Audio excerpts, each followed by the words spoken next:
I don't know that I have time to tell the story, but I can't resist. Would you like to hear this wonderful, terrific, incredible story? Okay. Well, you talked me into it, so I'll tell you the story. I want you to imagine this. Now, imagine on a Saturday some years ago, this was back in the early 80s. Sit back, relax. It'll take me 7 or 8 minutes to tell the story. It's a wonderful sales story. Don't worry about the workbook. Most of it you can read on your own. If we don't finish every page, we'll do it next time. Life is not a matter of quantity, it's quality that counts. So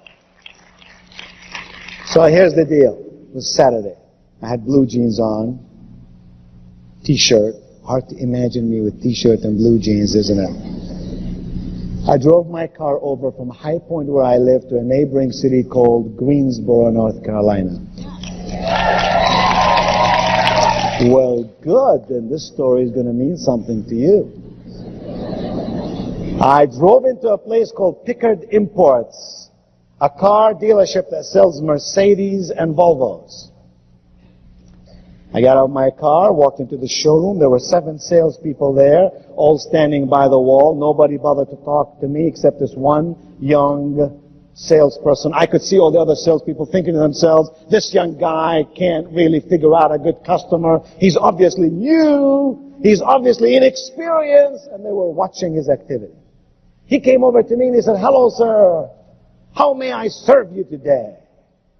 I liked him already because most people say, can I help you? No, do I look like I need help? No, I don't need help, but serving, maybe I need something. I said, oh, well, I'm just looking around. He said, sir, let me just ask you a question. He said, sir, what model Mercedes do you own now?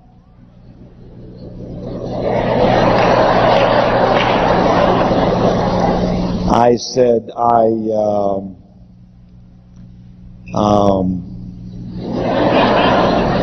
ain't got one.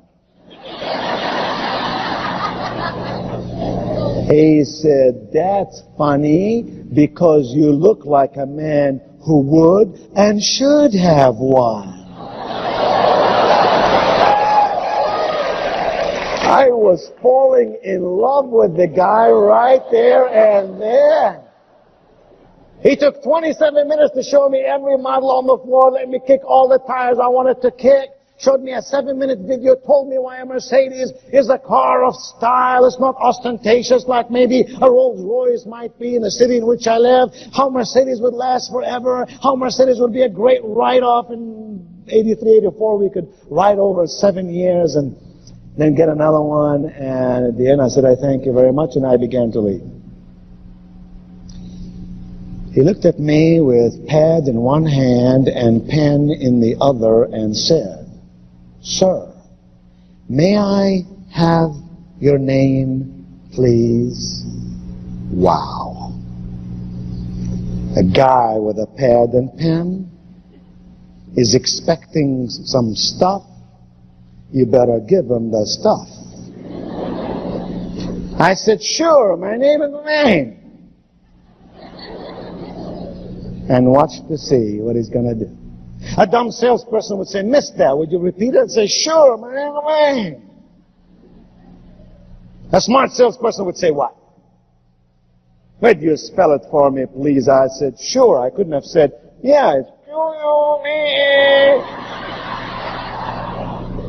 He would then know that I am a foreigner, right? No. So I said, sure, it's Q-U, B as in boy, E-I. N as in Norman, he put it down. It wasn't but 2 days later he called me up. He said, Mr. Qubien? Gotta tell you, Mr. Qubien, we just got the car you're looking for. Now go back to 83, that was a 450 SEL. He said, metallic blue on the outside, navy blue on the inside. It is a beauty. And he said, Mr. Qubien, or Mr. Qubien, I'm dying to show it to you.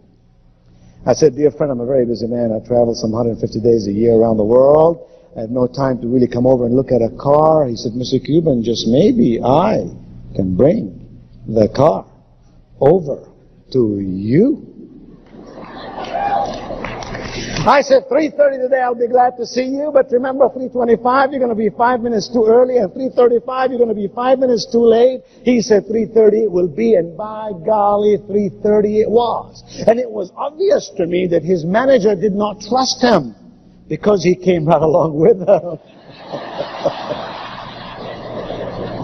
Showed me the car, let me drive it around the block. I fell in love with this machine, and I wasn't even going through midlife crisis.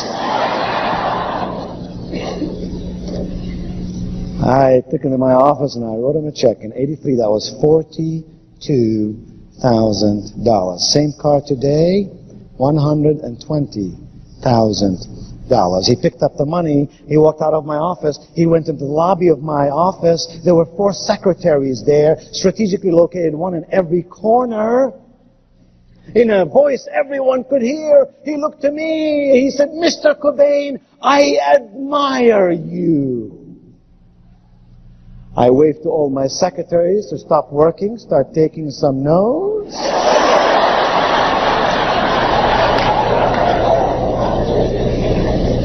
I said, "Really? Why?" "I got time."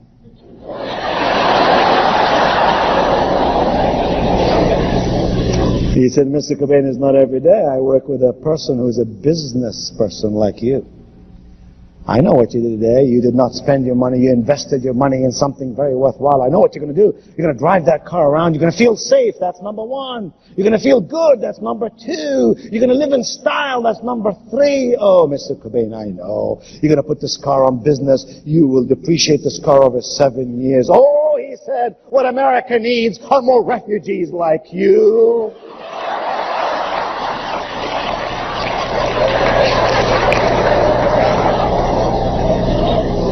I felt like giving the guy a $10,000 tip. You know what I'm saying?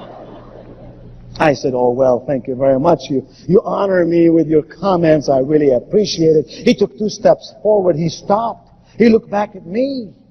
Now everybody is sitting there taking notes. He said, "Mr. Qubien," he said, "Mr. Qubien, you know, when I work with a guy as smart as you, the least I can do is to be totally honest with you." I said, "Hey, I'm into honesty. Honesty, integrity, ethics. You're talking my language. What do you got in your mind?" He said, "Mr. Qubien, I feel badly about this because I really didn't tell you the whole story." I said, "The whole story is beginning to sound like Paul Harvey." I said, "What are you trying to tell me?" He said, "Well, you see," he said, "Mr. Qubien, I don't know how to tell you this, but this car comes in a set."